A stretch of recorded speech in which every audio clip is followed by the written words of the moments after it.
के लिए वोटों की गिनती मुकम्मल हो गई है। कभी समाजवादी पार्टी के एमएलए आजम खान का गढ़ रहे इस सीट पर लोकसभा सीट होने वाले जिमनी इंतखाबात में बड़ा उलटफेर हुआ है। यहां बीजेपी उम्मीदवार घनश्याम सिंह लोधी ने एसपी उम्मीदवार आसिम रजा को शिकस्त दी है। घनश्याम सिंह लोधी ने एसपी उम्मीदवार को 42,048 वोटों से शिकस्त दी है। उन्होंने मजमूई तौर पर 3,67,104 वोट हासिल किए, जबकि एसपी उम्मीदवार आसिम रजा को 3,25,056 वोट मिले हैं।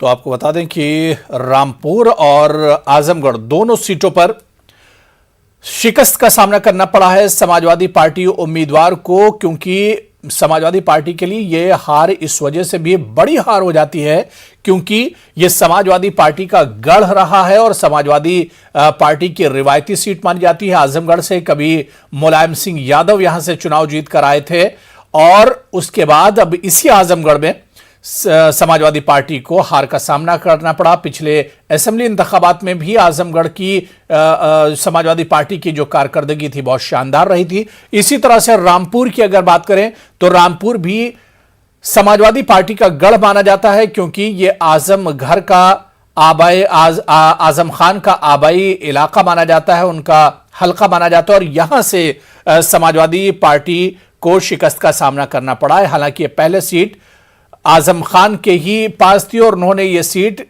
असेंबली में जीत हासिल करने के बाद छोड़ दी थी, जिस पर बाई पोल में अब समाजवादी पार्टी को शिकस्त का सामना करना पड़ा है।